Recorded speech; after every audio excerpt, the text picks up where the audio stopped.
They laughed when the two women stepped onto the range with rifles older than most of the men standing there. 20 Navy SEALs, the most elite warriors America had ever produced, watched with smirks and crossed arms as Captain Sarah, Ghost Mitchell, and Lieutenant Emma Falcon Reyes checked their equipment in silence. The morning fog rolled thick over the Naval Special Warfare Training Facility in Coronado, California, carrying with it the salt smell of the Pacific and the weight of decades of tradition.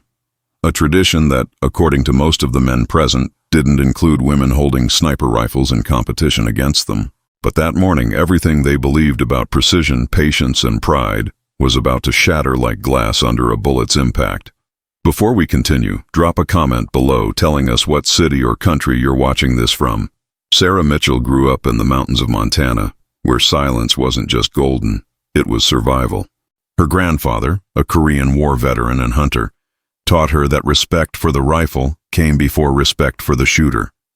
At 6 years old, she could field strip a Remington 700 blindfolded.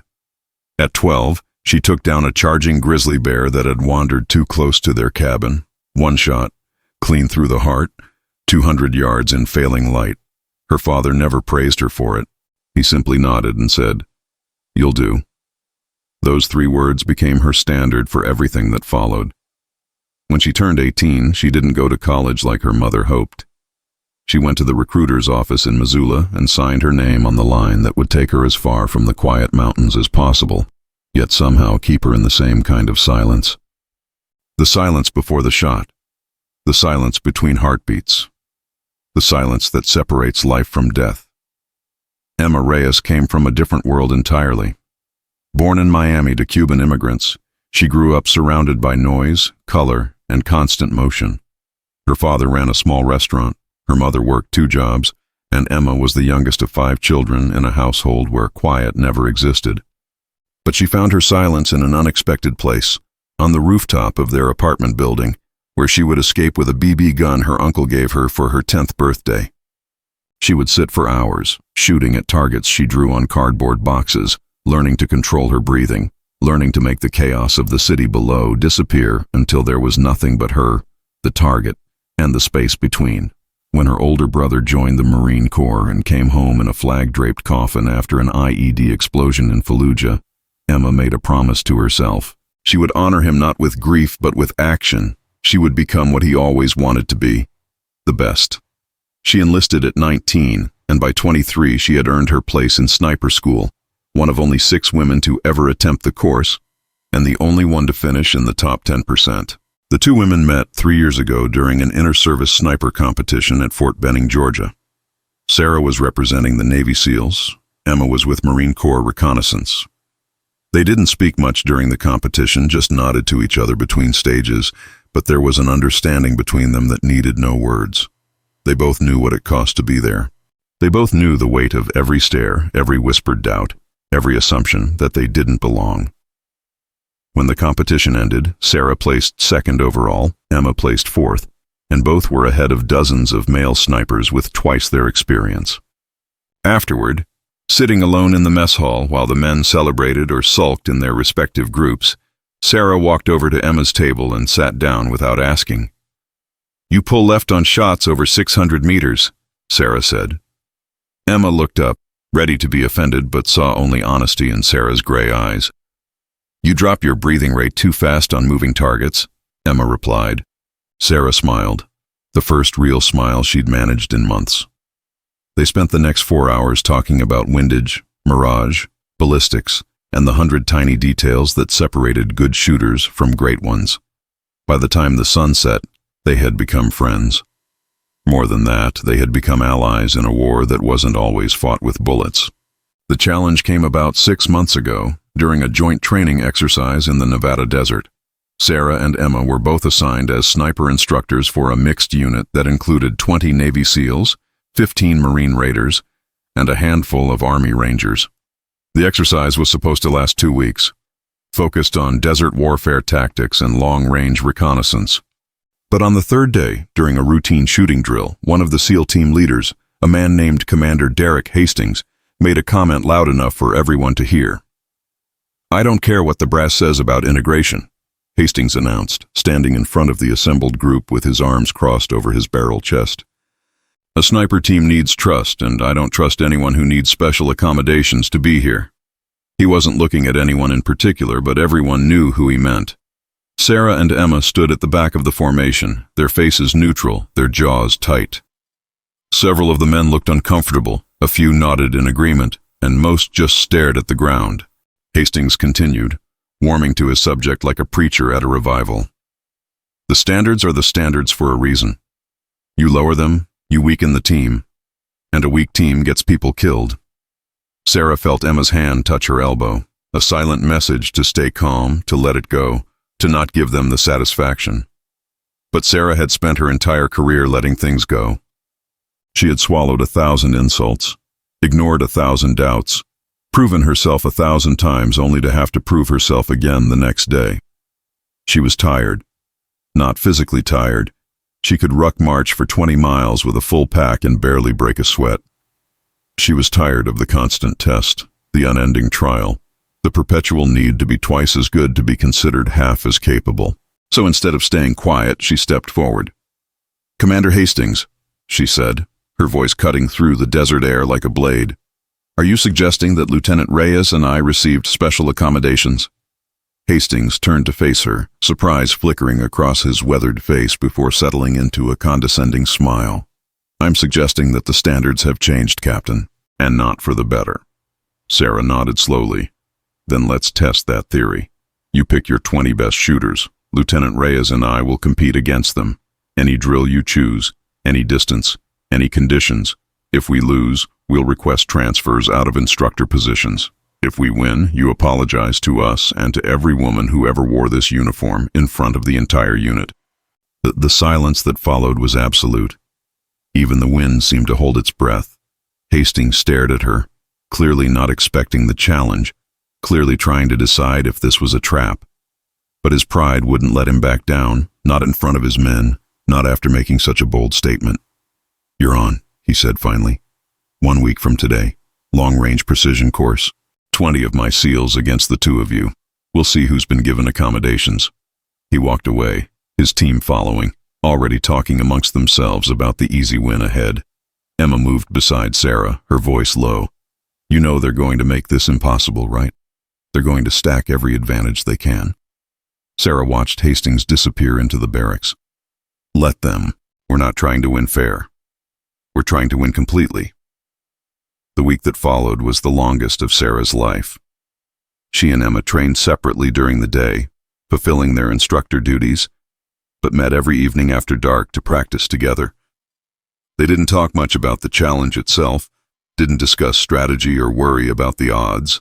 Instead, they focused on the only things they could control: their skills, their partnership, their preparation. Emma noticed that Sarah's hands shook slightly after each shot, almost imperceptible, but there. "How long?" Emma asked on the 3rd night. Sarah didn't pretend not to understand. 2 years, started after a mission in Syria. Nothing diagnosed, just something that happens now." Emma nodded. "Does it affect your shooting?" Sarah chambered another round. "Only if I let it matter." Emma watched her friend fire again, the shot perfect, the shake invisible to anyone who wasn't looking for it. "Then it doesn't matter," Emma said simply. That was the difference between them and the men they would face. The men saw weakness as disqualification. Sarah and Emma saw weakness as something to be managed, adapted to, overcome, not despite their limitations, but through complete honesty about them. On the night before the competition, Sarah couldn't sleep. She lay in her bunk staring at the ceiling, thinking about her grandfather's words from years ago. "A rifle doesn't care who holds it, Sarah. It doesn't care if you're man or woman, tall or short, strong or weak. It only cares about one thing. Do you respect the physics? Do you understand the wind, the distance, the rotation of the earth, the temperature of the barrel, the weight of the bullet, the angle of the sun? A sniper isn't someone who pulls a trigger. A sniper is someone who understands that every shot is a conversation between math and faith." She had been 13 when he told her that, sitting on the porch of his cabin while he cleaned his rifle, the same rifle that had saved his life in Korea, the same rifle she now kept locked in a case beneath her bed. She had asked him what he meant by faith.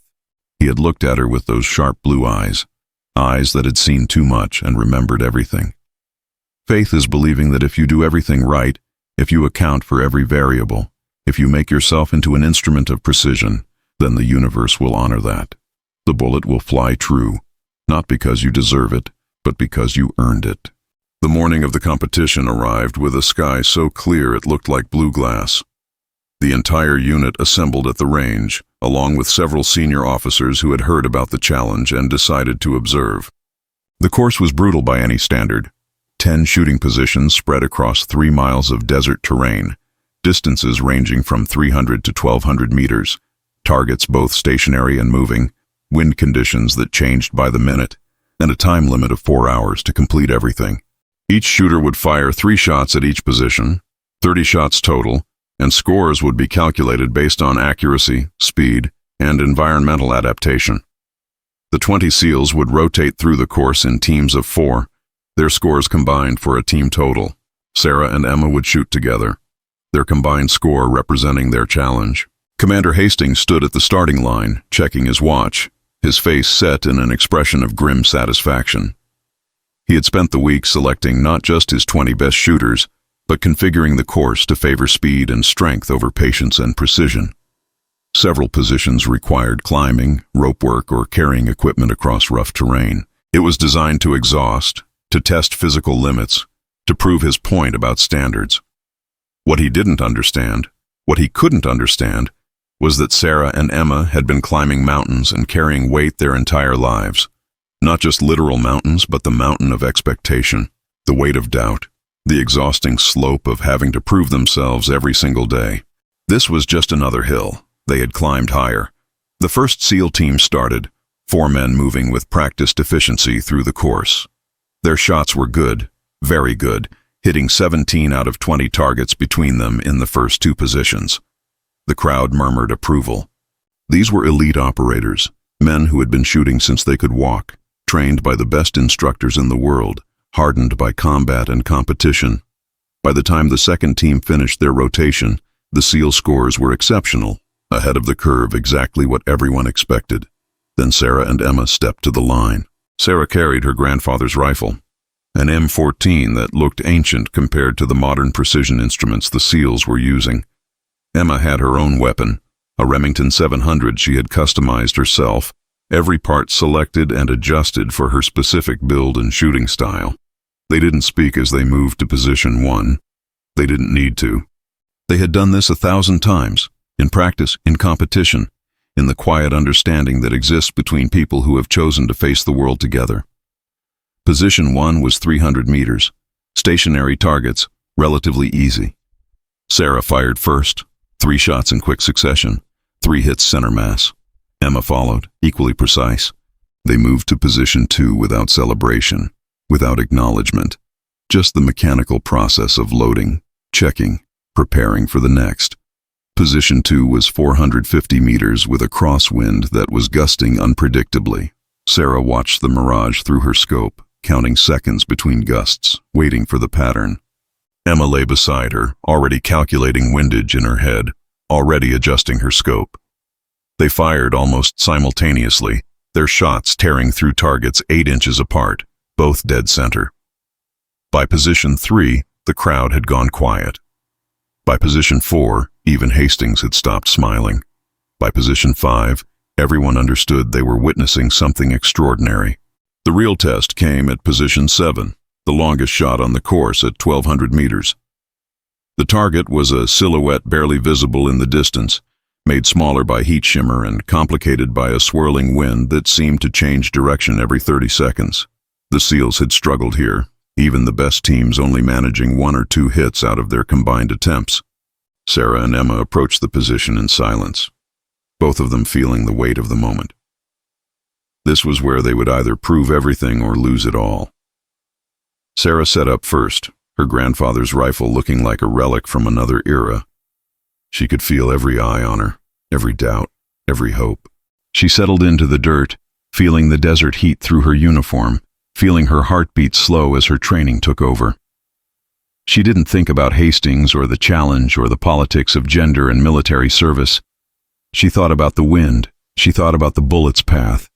She thought about her grandfather's voice saying, "Respect the physics." She fired. The shot echoed across the desert, and for a moment that seemed to stretch into eternity. Nothing happened. Then the spotter's voice cracked over the radio. "Hit. Center mass." The crowd exhaled collectively. Emma moved into position, not celebrating, not acknowledging, just focusing on her own shot. She fired 3 seconds later. Hit. Center mass. Sarah fired again. Hit. Emma fired. Hit.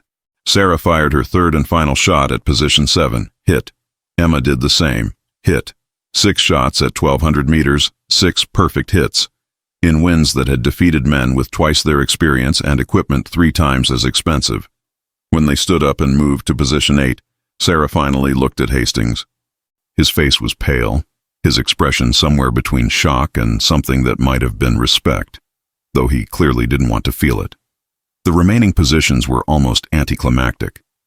Sarah and Emma moved through them with the mechanical precision of master craftsmen, their shots falling like rain, inevitable and perfect. They finished the course with 2 hours remaining on the clock and a score that wasn't just good, it was historic. 30 shots fired, 30 targets hit, most of them center mass, at distances and conditions that would challenge Olympic marksmen. The 20 SEALs, despite their skill and experience and physical advantages, finished with a combined accuracy rate of 73%, exceptional by any standard, but not perfect.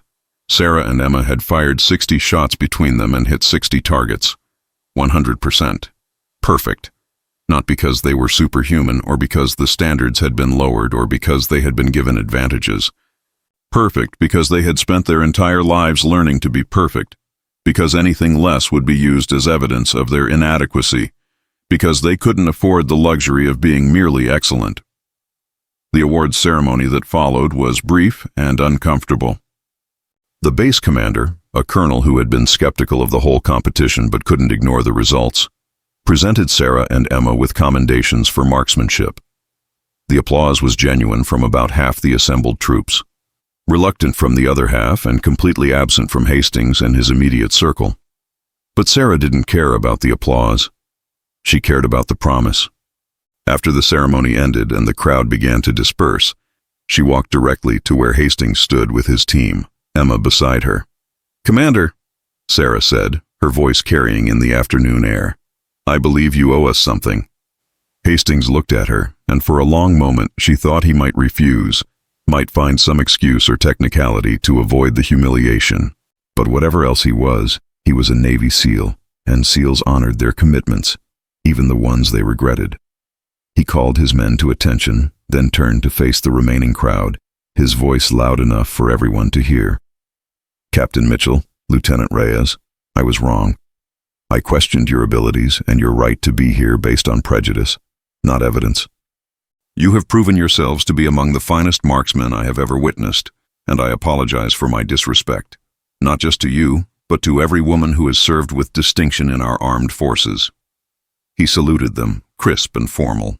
His men followed suit, some with genuine respect, others with clear reluctance, but all of them acknowledging the reality they had just witnessed. Sarah returned the salute, feeling something shift inside her chest. Not triumph exactly, but a kind of tired satisfaction. She hadn't won the war, just this battle, but sometimes one battle was enough to remind you why you kept fighting. That evening, Sarah and Emma sat alone on a ridge overlooking the base, watching the sun set over the desert in shades of gold and purple. They didn't talk about the competition or the scores or Hastings's apology. They talked about their families, their fears, their dreams beyond the military. Emma wanted to open a shooting school someday, a place where kids from neighborhoods like hers could learn discipline and focus through marksmanship. Sarah wasn't sure what she wanted, except to keep shooting, to keep proving, to keep honoring her grandfather's memory with every perfect shot. "Do you think it'll ever be different?" Emma asked finally. "Do you think there'll be a day when we don't have to be perfect just to be considered adequate?" Sarah watched the sun touch the horizon, painting the desert in fire. "Maybe, probably not in our lifetime. But maybe for the women who come after us. Maybe we're building something, even if we never get to see it finished." Emma nodded, picking up a handful of sand and letting it flow through her fingers. My brother used to say that the hardest battles aren't the ones where you face the enemy. They're the ones where you face people who should be on your side but aren't ready to accept you yet. Sarah thought about that. About all the men she had served with who respected her skills but still saw her as an anomaly, an exception that proved their rule. He was right. But the thing about hard battles is that they make you stronger. Not because you want to be strong, but because you have no choice. Emma smiled, that fierce smile that Sarah had come to recognize as her friend's battle face. Then I guess we're the strongest people here. Sarah returned the smile. Yeah, I guess we are. The story of that competition spread through the military community like wildfire, growing with each retelling until it became something between fact and legend. Some versions claimed Sarah made a shot at 1,500 meters in a hurricane. Others said Emma could shoot targets blindfolded. The truth was more mundane and more powerful. 2 women had competed against 20 elite operators and won through nothing more than skill, preparation, and the refusal to accept limitations placed on them by others. Within 6 months, 3 more women applied to Navy SEAL training, citing Sarah and Emma as their inspiration. 2 of them made it through. A year later, the Marine Corps Sniper School saw its first female graduate in the top 5% of her class. Small changes, incremental progress, but progress nonetheless.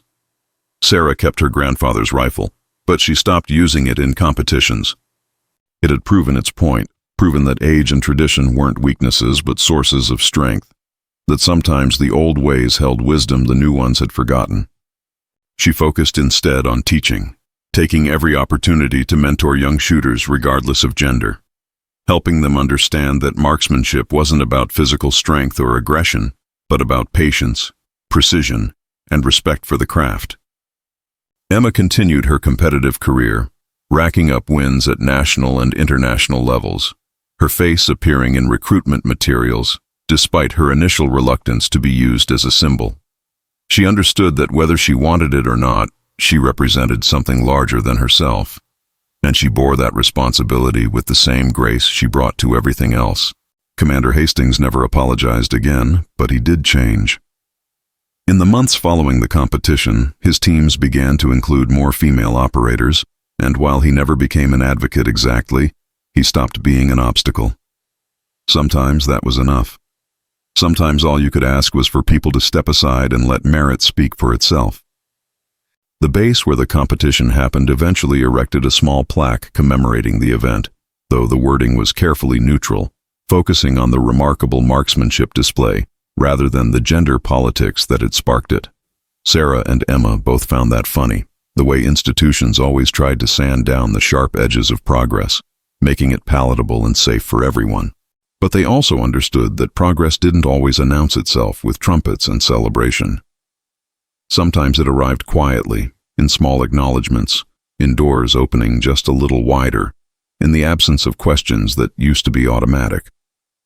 5 years after that day in the Nevada desert, Sarah received a letter from a young woman named Jennifer Martinez, who had just completed Navy SEAL training. The letter was brief. I grew up hearing about what you did. Everyone told me it was impossible, that women couldn't handle it, that I should find something easier. But I remembered that you didn't do something easy. You did something perfect. So I figured if perfect was the standard, I could meet it. Thank you for showing me that perfect was possible. Sarah kept that letter in her desk drawer, taking it out sometimes when she needed to remember why all the fights and challenges and constant proving mattered. It wasn't about her. It had never been about her. It was about the Jennifer Martinezes of the world, the young women who needed to see someone like them doing the impossible so they could imagine themselves doing it too. Emma eventually did open her shooting school, a small facility in Florida that focused on teaching precision marksmanship to veterans, at-risk youth, and anyone else who wanted to learn that discipline and focus could change your life. She named it Falcon's Eye, a reference to her call sign, and she never turned anyone away who genuinely wanted to learn. On the wall of her office, she hung a photograph from that day in Nevada, showing her and Sarah lying in the dirt, rifles steady, eyes on distant targets. Beneath it was a quote she had found somewhere and adopted as her school's motto. Excellence is not a destination. It is a direction we choose every day, regardless of who tries to divert our path. Sarah remained in active service, eventually rising to the rank of major and taking a position at the Naval Special Warfare Command in Virginia Beach, where she helped develop training protocols and standards for the next generation of SEAL operators. She never talked much about the competition, and when reporters occasionally tried to interview her about being a woman in special operations, she declined. Not because she was ashamed or trying to hide, but because she felt that the focus on gender missed the point. The point wasn't that women could do what men did. The point was that ability, dedication, and excellence had no gender at all. They were human qualities, available to anyone willing to pay the price to develop them. The morning after the competition, before the story spread, before it became legend, before it changed anything, Sarah had walked alone to the range where they had fired those perfect shots. The desert was quiet, the air still cool from the night, the targets still standing in the distance like patient witnesses. She stood at position 7, the longest shot, the one where everything could have fallen apart, and she thought about her grandfather. He had died 10 years ago, never knowing that his lessons would carry his granddaughter this far, never seeing her wear the uniform he had worn, never witnessing the moment when all his teaching crystallized into perfection under pressure. But she felt him there with her in the silence, in the space between heartbeats, in the moment before the shot when everything else falls away and there is only the target, the wind, and the understanding that some things, if done right, can be absolutely perfect. She knelt in the dirt where she had lain the day before, not with her rifle but with just her hands, and she spoke to him in her mind. "I did it, Grandpa. Not just hit the target. I proved that everything you taught me mattered. I proved that respect for the craft matters more than who holds the rifle. I proved that your granddaughter could stand with the best and not just compete but win." The wind picked up, blowing sand across the range, erasing footprints and spent brass casings, making everything clean and new again. Sarah stood, brushed off her uniform, and walked back toward the base. She didn't need monuments or fame or even acknowledgement. She had something better, the knowledge that when tested absolutely, she had been absolutely ready. That was enough. That would always be enough. If you believe that courage has no gender, that excellence knows no limitations, and that the only standards that matter are the ones we set for ourselves, comment honor and tell us what this story meant to you. And remember, every time someone tells you that something is impossible, they're really telling you about their limitations, not yours. The question isn't whether you can do it. The question is whether you're willing to do what it takes to prove them wrong. Sarah and Emma answered that question with 60 perfect shots. How will you answer it?